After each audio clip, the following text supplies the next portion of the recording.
জানো ওদের যে আসল মালিক মানে যেই পাশের ঘরে ওদের পোষা মানে যাদের পোষা এই বিড়ালগুলো, তো তারা এই পুতুকে মা বিড়ালটাকে ঘন্টু নাম দিয়ে ডাকে, আর হচ্ছে বাচ্চা দুটোকে হচ্ছে কালুয়াকে ডাকে হচ্ছে চকো, আর সাদাটাকে ডাকে হচ্ছে লক্কো।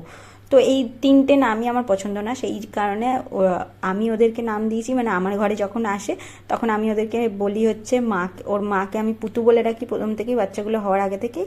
আর হচ্ছে এদের দুজনকে একজন কালু একজন হালু, মানে হচ্ছে কালুয়া আর হালুয়া, এই তিনটে নাম ধরে ডাকি এদেরকে।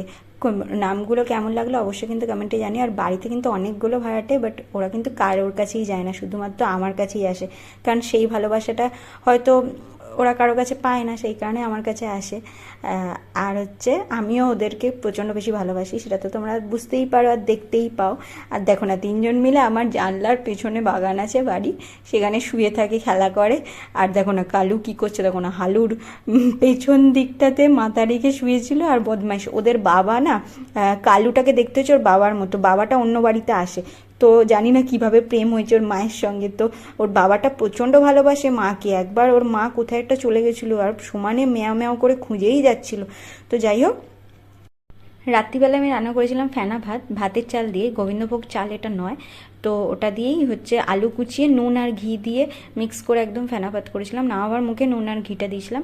আর ও অফিস ফেরত এনেছিল হচ্ছে রাস্তা থেকে কিনে চিকেন কষা, দেখো না এক একটা পিস 30 টাকা করে, হচ্ছে 3 পিস 90 টাকা নিয়েছে। আর একটা মিরিন্ডা এনেছিল, কারণ মিরিন্ডা খেতে আমি প্রচণ্ড ভালোবাসি, সেই কারণে। ভিডিওটা ভালো লাগলে অবশ্যই কিন্তু লাইক করে যেও।